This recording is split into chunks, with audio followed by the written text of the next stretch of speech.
doxologia de Paulo, Romanos capítulo 16, verso 17. Vai dizer assim: Rogo-vos, irmãos, que noteis bem aqueles que provocam divisões e escândalos em desacordo com a doutrina que aprendestes. Afastai-vos deles, porque esses tais não servem a Cristo, nosso Senhor, e sim seu próprio ventre. E com suaves palavras e lisonjas enganam o coração dos incautos, pois a vossa obediência é conhecida por todos. Por isso, me alegro a vosso respeito e quero que sejais sábios para o bem e simples para o mal. E o Deus da paz, em breve, esmagará debaixo de vossos pés a Satanás. A graça de nosso Senhor Jesus seja convosco. O restante eu vou lendo aqui. Olha para cá, por favor. Na última quarta-feira, eu preguei sobre o início do capítulo 16, onde Paulo só faz saudações. Lembra que ele começa dizendo, olha, saudai Priscila e Áquila, saudai Rufo, saudai Maria, saudai Trifena, Trifosa. E tem uma gama de nomes ali. E muitas pessoas passam por passagens dessa de forma muito rápida e deixam de extrair preciosidades que tem aqui. E o que eu mostrei para os irmãos, citando a maioria dessas pessoas aqui, é que de fato cada uma delas tinha um papel fundamental na igreja local a qual elas serviam, na igreja do Senhor. Tinha Áquila e Priscila que ajudaram a Paulo, tinha uma mulher que Paulo diz, olha, ela foi para mim como mãe. Quando eu precisei de comida para pregar o evangelho, ela fazia. Quando eu precisei de alguém de lavar a roupa, ela me ajudava. A Bíblia cita Lídia, que tinha muito dinheiro, e o que ela fazia com o seu dinheiro? Usava só para si? Não. Usava também em prol da obra de Deus. Então ela acolhia os missionários, os apóstolos, os discípulos e quem mais precisava, para que o evangelho pudesse a cada dia mais chegar mais longe. E aqui no verso 16, Paulo ele vai terminar dizendo assim, olha, saudai-vos uns aos outros com ósculo santo. Ósculo significa de fato beijo, né? Beijo fraternal, cumprimento de irmão. É como se fosse o que nós fazemos quando acaba os cultos, né? Olha, cumprimente o seu irmão aí. Vocês ficam beijando, não, ainda mais com Covid, né? Melhor não. Mas aí Paulo fala sobre isso e no verso 17, olha, ele termina dizendo, cumprimentai-vos aos outros com fraternidade. E no verso 17 ele já entra dizendo assim, rogo-vos que noteis bem aqueles que provocam divisões e escândalos em desacordo com a doutrina que vocês aprenderam. Pastor, mas essas coisas parece que não juntam, né? Você vai ver que de fato tem uma lógica. Eu quero passar 2 princípios aqui esta noite. O primeiro é o seguinte. Primeiro, pregação suave suaviza sua ida para o inferno. Pregação suave faz você ir gostosinho para o inferno, se sentindo bem consigo mesmo. Eu vou mostrar que é isso aqui que Paulo diz. Se você ler a Escritura, você não precisa nem ir para o Antigo Testamento. Jeremias, Isaías. Vá para o Novo Testamento. Você vai ver que é um tema frequente de Paulo, de Pedro, de Judas, de todos os apóstolos. E com este tema, falsos profetas. Paulo, certa feita, ele fica tão furioso com esses irmãos e diz: esses tais são obreiros fraudulentos. Eles estão ali apenas para quê? Para extorquir, não para ajudar a ovelha, mas para, se possível, até chupar o osso da ovelha. Conhecemos assim, não conhece, né? Tenho certeza que sim. Paulo diz: cuidado aí com esses. Fiquem atentos. Fiquem atentos com estes. Fiquem atentos com aqueles que propagam ensinos falsos dentro da igreja. Você sabe, tem ensinos falsos que está notório que é falso, você não precisa ter tanto conhecimento. Tinha um irmão não, né? Um homem que frequentou a nossa igreja um curto período de tempo. Tivemos que convidá-lo a se retirar, porque ele ficava espalhando heresias absurdas dentro da igreja.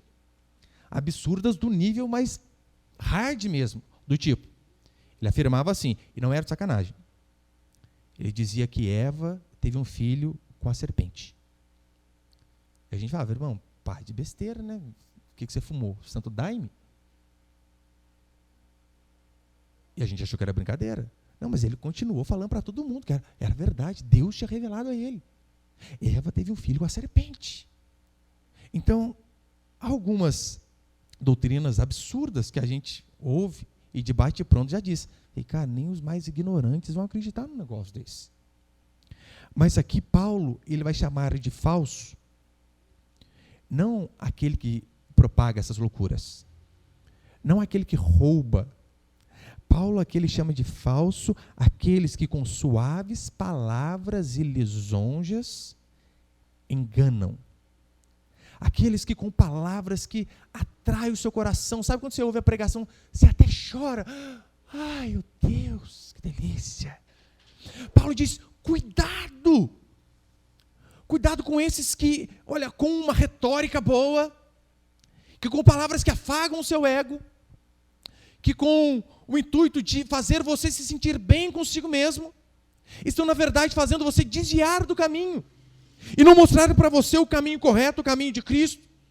Esses que pregam aquilo que Cristo não pregou, prometem aquilo que Deus não prometeu. Não tem de monte isso hoje? Pessoas que prometem aquilo que Deus não prometeu. Olha, eu constantemente, às vezes, recebo nas redes sociais lá, pessoas bravas com Deus, ou digo, por quê? Porque Deus me disse que ia dar algo e não deu. Falei, Deus disse como? Ele falou com você? O profeta na igreja me disse que Deus está falando. Este é o problema. Você ouviu um falso homem.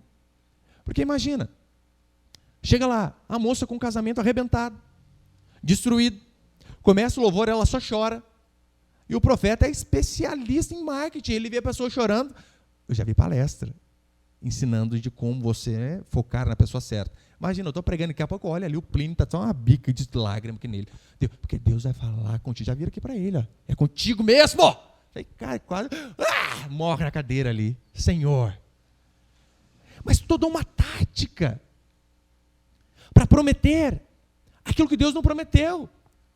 Daí está lá, olha, aquele varão que você está orando vai ser seu. Mas não é, você já é casado, Deus vai destruir uma família para dar outra para você? Você vai ser curado. Vamos orar sempre por isso. Mas não é sempre que cura. Eu vi uma vez um homem extremamente chateado com Deus porque ele foi à igreja e recebeu uma profecia. O filho dele estava na Santa Casa, hospital, grave. E o pastor disse para ele, olha, a Bíblia diz aqui, eu abri que esta doença não é para a morte. Tem uma passagem que diz a respeito disso. Então ele foi feliz da vida para o hospital. Chegou lá, o menino estava morto. Ele ficou bravo com quem? Com o pastor? Não, ficou bravo com Deus. Então a Escritura diz, tomem cuidado com esses que, com palavras afáveis, palavras que tentam trazer você para se sentir bem consigo mesmo, te prometem aquilo que Deus não prometeu. Paulo diz, cuidado. Cuidado com esses que pregam contra a doutrina. Essa é a 110ª pregação sobre Romanos. E lá, nos 11 primeiros capítulos, eu disse, olha, Paulo gasta 11 capítulos falando a respeito de doutrina. Para depois, a partir do capítulo 12, começar a falar a respeito da vida prática cristã. E o que ele prega 11 capítulos de doutrina? A mensagem é basicamente uma. Jesus Cristo é o Messias. Ele é o prometido nas Escrituras. Ele veio ao mundo sem pecado. Ele não pecou enquanto esteve aqui. E jamais pecaria se permanecesse até hoje. O contrário de pregadores como Vitor Azevedo, que diz que Jesus Cristo, se estivesse na pessoa de Adão, pecaria. O que Paulo diz a respeito desses falsos homens? Olha, a respeito desses, cuidado. Não, ele diz, afaste-se. Desliga o YouTube. Muda de canal. Põe no Augusto Codemos, pelo amor de Deus. Mas não os ouça. É isso que Paulo vai aqui dizer para mim e para você. Ele não diz assim, olha, façam apenas oposição a esses homens. Não, afastem-se deles. E Paulo aqui em Romanos, ele fala de forma exaustiva a respeito da principal doutrina do cristianismo, que é a justificação pela fé.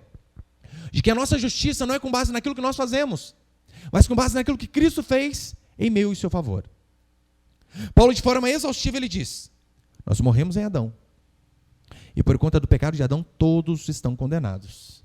Mas, em Cristo Jesus, assim como todos somos condenados em Adão, Cristo Jesus veio para salvar a mim e a você também. É isso que ele vai dizer em Romanos 5. Justificados, pois, mediante a fé, temos paz com Deus por meio do nosso Senhor Jesus Cristo. Mas ele continua dizendo aqui, cuidado com esses falsos. Por quê? Esses falsos, versículo 18.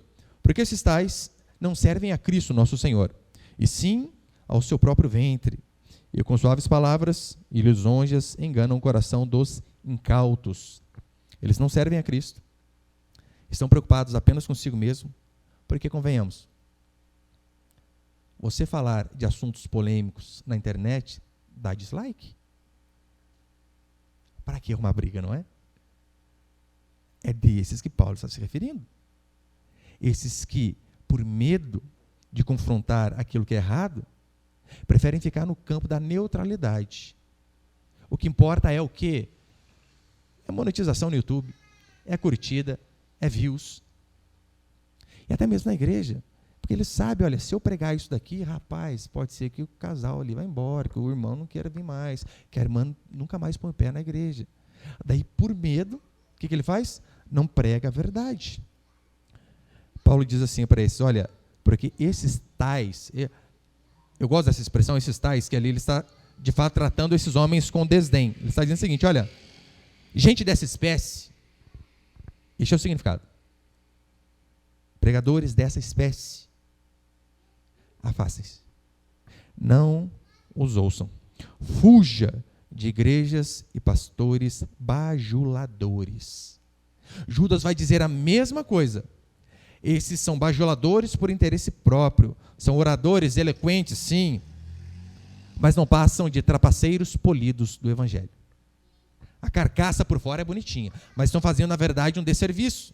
Depois ele vai elogiar, aqui os Romanos, verso 18, olha, a vossa obediência é conhecida por todos, elogiando aqueles cristãos. E como que a obediência deles eram conhecidas? Por conta da obediência ao evangelho. É por isso que eu e você devemos, de fato, ouvir aquele que nos prega, depois irmos para a Escritura e ver, calma aí, deixa eu ver se aí que o pastor falou aí desse jeito mesmo. Pastor, não, onde que está esse negócio que o senhor falou aí? É que às vezes muitas pessoas têm medo, né? Vai longe de mim falar contra o ungido do Senhor. E às vezes não é ungido, às vezes é o fingido. E você fica acreditando em tudo que é falado. Lembra quando Paulo elogia os crentes de Bereia? Porque ele diz, os de Bereia são mais nobres do que os de Tessalônica. Por quê? Ouvindo a mim, não era o pastor Rafael, ouvindo a Paulo. Ouvindo a mim, eles verificavam na Escritura se as coisas de fato eram assim. E Paulo diz, sejam sábios. Sejam sábios como esses homens. Sejam sábios para o bem, sejam simples para o mal. Você sabe, tem diferença. Sabedoria e inteligência. Tem muitas pessoas inteligentes que não são sábias. Eu sempre dou a mesma ilustração para os meus filhos lá em casa. Eu falo, filhos, tem uma grande diferença entre o inteligente e o sábio. Há 3 tipos de pessoa no mundo. Tem o burro. Qual que é o burro? O burro é aquele que nunca aprende. Você está mostrando, ele não aprende, não faz o que é certo. Esse é o burro. Tem a pessoa inteligente, que é aquela que aprende com os seus próprios erros. Andou numa vereda errada, no caminho errado, puxa vida, não vou fazer mais assim. E muda. Esse é o inteligente. Mas tem o sábio, que é aquele que vê o outro errando e diz, opa, ele foi para esse caminho e se lascou, eu já nem vou. É o que eu falo para os meninos constantemente. Esse caminho aqui o pai já foi e se arrebentou. Sejam sábios, não vão por aí. O inteligente, ele confia apenas em si. O sábio, ele busca conhecimento, claro que busca. Só que ele também reconhece que sem Deus ele não é nada. Um grande exemplo disso é o rei Davi, quando ainda era pequenininho. Quando ele vai lutar com Golias, olha a frase de Davi, vou contra ti. Ele foi. Não, ele não ficou em casa dizendo, Senhor, manda um raio na cabeça do gigante. Não, ele não ficou assim. A Escritura diz, Davi olha para aquele gigante, um homem que tinha um servo só para carregar o seu escudo. E Davi, diz a Escritura que é um menino bonitinho ainda, porque, convenhamos, adolescente, 16 anos, bonitinho, põe medo de ninguém. Diante de um grandalhão de guerra daquele. Davi diz, eu vou contra ti. Mas ele diz, em nome do Senhor dos Exércitos. Ou seja, eu vou lutar, mas a minha confiança está em Deus. Mas Davi se prepara. É que muitos pensam assim, rapaz, Davi era bom de estilingado, acertou na testa do cara lá, foi sorte. Foi nada. Uma que não era estilingue, né? Só para você entender. Chama funda. É como se fosse um pano assim, e se colocava uma pedra no meio, rodava e soltava uma das partes e a pedra ia. O livro de Crônicas de Reis diz que Davi era hábil na funda, treinado. Além do mais, ele pegou 5 pedras, mas pedrinhas boas, escolheu a munição. Escolheu. Alguns vão dizer, não, é que Golias tinha irmãos. Eu prefiro acreditar no mais natural possível. Cara, vou levar 5. Se eu errar a primeira, dou a segunda, a terceira, a quarta, a quinta. Se não der, eu corro. Mas perceba, é buscar sabedoria sem se esquecer da dependência do Senhor. Depois no verso 20 ele vai dizer, né, e esmagarás a Satanás debaixo de seus pés, fazendo uma clara alusão a Gênesis capítulo 3, com aquela promessa que Deus disse, olha, o Senhor pisará a cabeça da serpente. E para encerrar, o segundo princípio é o seguinte, a doxologia paulina. Antes aqui, né, do versículo 21 isso, do 21 até o 24, Paulo vai fazer mais algumas saudações, assim como eu preguei na semana passada, só que aqui ele vai saudar outras pessoas, ele saúda Timóteo, e Timóteo foi praticamente um filho para Paulo. Paulo diz, olha, este daqui tem me servido como um pai serve o filho. Mais uma vez, um exemplo de como nós devemos servir, sim. Ele cita outros homens também.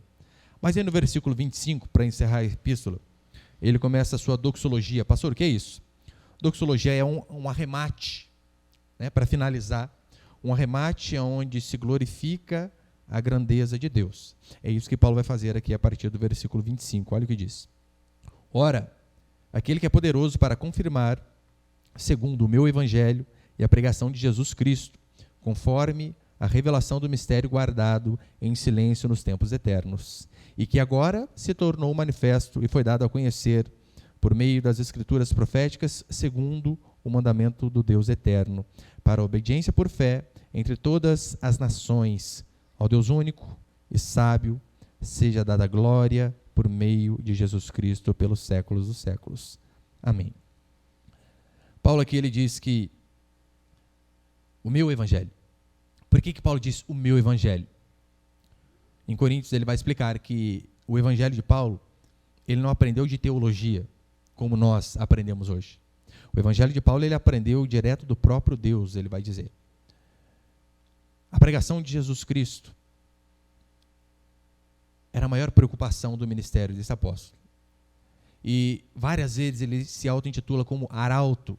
O que é arauto? Arauto é aquele que anuncia a vinda de um rei. Assista aqueles filmes de época, como Troia, 300.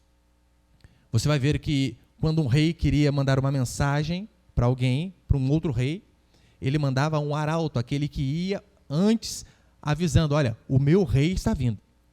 Preparem-se, o adorem e obedeçam, porque o rei está chegando aqui neste lugar. Recebam-no com alegria e se sujeitem a ele. Foi exatamente isso que Paulo fez durante toda a sua vida. Ele preparou o caminho do rei que viria, do Senhor Jesus Cristo. Essa é a grande função de todo pregador. Essa é a grande função de todo pastor, de todo cristão. Preparar o caminho do Senhor. Foi isso que Estevão fez. Lembra Estevão, o primeiro mártir da igreja? Diz a Escritura que as pessoas começam a interrogá-lo, e então ele começa a fazer uma exposição desde lá de Gênesis. E começa a vir falar da Escritura, fala pelos profetas, pelos salmos. E então ele chega dizendo, olha, esse Messias que a Escritura prometeu, este é o Messias que vocês rejeitaram. Foi isso que Pedro fez, foi isso que Paulo fez. Só que perceba, Paulo diz aqui, né? Olha, aquele que é poderoso para confirmar segundo o meu evangelho. Depois ele vai dizer, olha, este que esteve oculto. Por que, pastor, a Escritura diz que este evangelho da salvação esteve oculto? Sim, esteve oculto durante muito tempo para os gentios. Gentios é todo aquele que não é judeu, ou seja, todos nós. Esteve oculto para os gentios, mas também durante muito tempo oculto para os próprios judeus. Os fariseus, com a Bíblia na mão, não conseguiram ver a Jesus Cristo. Jesus ainda diz, quando Moisés é lido, quando a lei é lida, é como se tivesse um véu na frente de vocês e vocês conseguem ficar cegos. Aí o que Paulo diz? Agora este evangelho é revelado. E qual que é a essência deste mistério que Paulo disse, né, que foi revelado agora? A essência é que um dia os gentios teriam a oportunidade de fazerem parte da salvação do povo de Deus, juntamente com aqueles que Deus tinha separado desde a eternidade passada. Deus veio para os judeus, mas o que a Escritura diz é que, olha, haveria um dia em que esta porta ela se abriria um pouco mais, e onde não entrariam apenas os judeus, mas entrariam também aqueles que não são judeus, os de fora. Este é o motivo de alegria que eu e você devemos ter.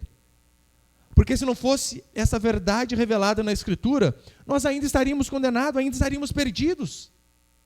Por isso que Paulo diz, este é o motivo da minha alegria, porque em Cristo Jesus nós também podemos ter esperança de que a nossa vida não finda no túmulo, de que a nossa vida não são apenas aqui 75 anos e depois vai para o cosmos que o parte. Não, não é isso. O que ele está dizendo é que agora nós fazemos parte das promessas de Deus e vivemos também a expectativa de uma glória futura. E ele diz aonde que isso foi revelado. No verso 26 ele responde, e que agora se tornou manifesto e foi dado a conhecer por meio das Escrituras proféticas. Escrituras proféticas. Antigamente, nos tempos anteriores, estava algo como que nublado. Mas Paulo diz, isto foi se revelando aos poucos.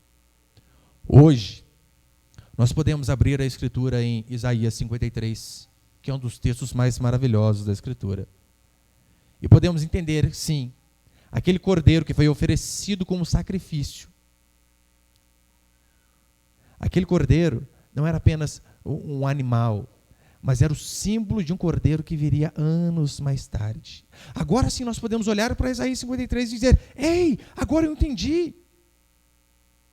Aquele cordeiro, lembra que no templo, quando alguém pecava, ele precisava levar um cordeiro, e o cordeiro era morto na frente do sacerdote. O sangue dele era aspergido para que a ira de Deus fosse aplacada. Havia o propiciatório, que era a tampa da arca, e então este sangue era derramado em cima do propiciatório, e embaixo da arca ficavam os mandamentos quebrados pelo homem.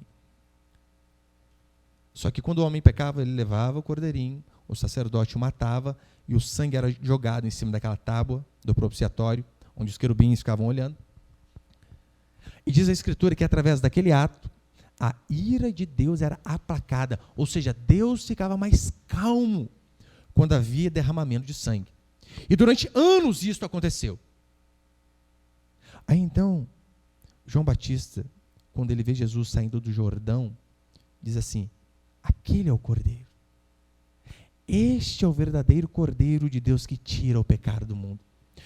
Todos aqueles cordeiros que morreram durante séculos, era apenas um símbolo de um verdadeiro cordeiro que viria para morrer e de uma vez por todas. É por isso que você não precisa trazer sacrifício hoje em forma de cordeiro aqui no culto. Por quê? Porque o cordeiro morreu. Então hoje nós podemos olhar para Isaías e dizer, agora eu entendo. O sangue de Jesus Cristo naquela cruz, há 2000 anos atrás, foi aquilo que aplacou a ira de Deus contra o meu pecado. E aquele sangue que abriu o caminho para que eu pudesse ir para o céu. Não aquilo que eu faço com a minha própria mão. Esse é o Evangelho. E ele conclui no versículo 27, dizendo assim, ao Deus único e sábio, seja dada a glória por meio de Jesus Cristo, pelos séculos dos séculos. Sim, ao Deus Santíssimo, que amou a homens completamente indignos como nós. Sim, o que diz a Escritura é que não há um bom, nenhum sequer. Todos pecaram e destituídos estão da glória de Deus. Que Deus fez um trato com o homem de que se ele pecasse, ele morreria, se ele não pecasse, ele viveria. Quando ele diz o salário do pecado é a morte, e os homens disseram amém.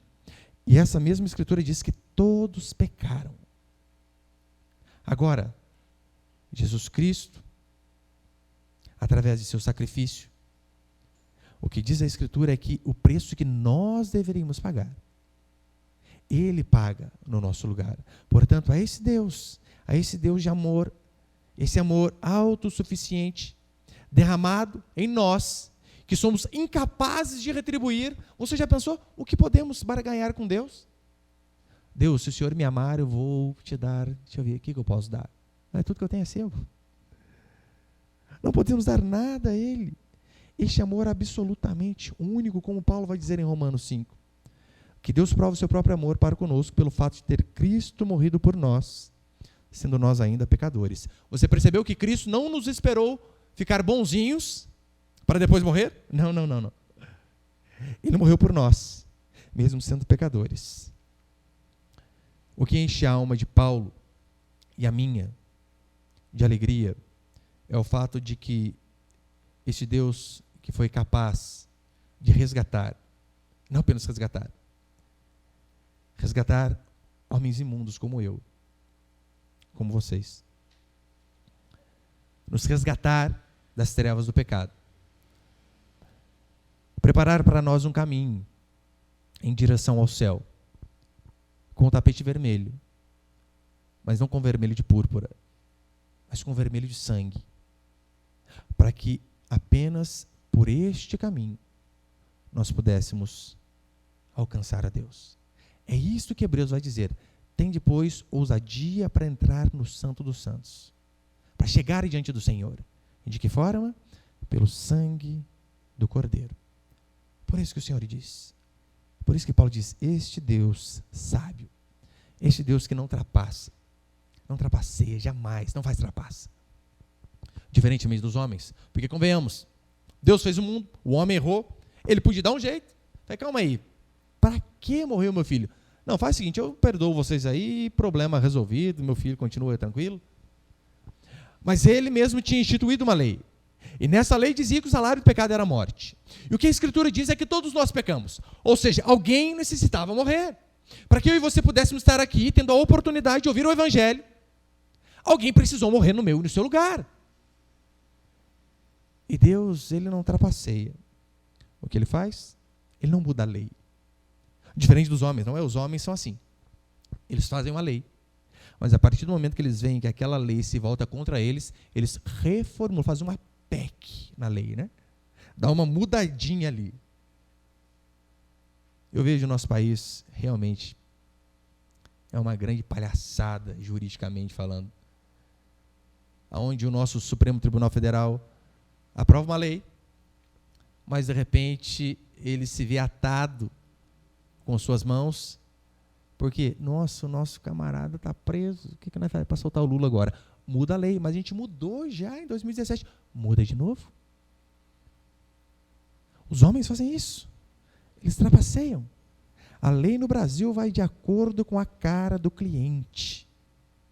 Não sei se você acompanha um pouco de política, mas estão quase se reelegendo os presidentes da Câmara e do Senado, coisa que a Constituição proíbe. Não pode. É um mandato de 2 anos apenas. Não é nem equivalente aos 4 que eles ficam lá. 2 anos. E temos lá o Rodrigo Botafogo Nhonho Maia, que, primeiro, não é nem brasileiro, chileno. Está lá, comandando nosso parlamento. Está indo quase para o 4º mandato, dando um jeitinho brasileiro, chileno, de mudar a lei. Mas louvado seja o nosso Deus que Ele não é assim. Ele não faz as suas estratagemas celestiais para nos salvar. Se o salário do pecado era a morte, alguém teve que morrer. O que Deus faz? Ele emprega métodos humanos para salvar o ser humano mau. De que forma? Envia o seu próprio filho, como homem, para viver no mundo. Você imagina? Deus, né? Que é imensurável. Então ele é comprimido para caber dentro do útero da Maria. Aí já é uma coisa absurda. Então ele vive durante 33 anos, tendo fome, tendo sede, passando um perrengue danado com aqueles discípulos que os caras não eram mole. Sofre, morre, sua morte de cruz, sem dar um pio sequer. Eu amo o texto que diz, como ovelha indo para o matadouro, não abriu a boca. Porque Jesus Cristo sabia, só há uma forma dos homens serem salvos. E essa forma é que alguém pague o preço. Por isso que Paulo termina o versículo 27 dizendo, ao Deus único e sábio, seja dada a glória por meio de Jesus Cristo pelos séculos dos séculos. Perceba, por meio de Jesus Cristo. É apenas por meio de Jesus Cristo que pecadores foram salvos, estão sendo salvos e serão salvos. Este é o final esplêndido de uma epístola espetacular. E Paulo acrescenta esta última palavra solene de afirmação. Amém. Assim seja. A salvação é apenas mediante o Senhor Jesus Cristo. Por isso você pode se esforçar para ser a melhor pessoa do mundo. Se você não aprender a reconhecer os seus pecados, se você não se arrepender deles, se não haver em você lágrimas de arrependimento e atitude de mudança, e a crença de que a salvação não é mediante o que você faz, mas mediante aquilo que Cristo fez. Se você ficar durante anos na igreja achando que a salvação depende das suas obras, eu tenho a má notícia para você que você não vai chegar a lugar algum. Ou melhor, vai sim, né? Bem quente, se possível. Lugarzinho bem quente. O que você precisamos de fato é fazer como Paulo. Reconhecer que somos pecadores e miseráveis, como ele diz, miserável homem que sou. Mas graças a Deus por nosso Senhor Jesus Cristo, que mediante o seu sacrifício hoje nós podemos ser aceitos por Deus. Amém, meus irmãos?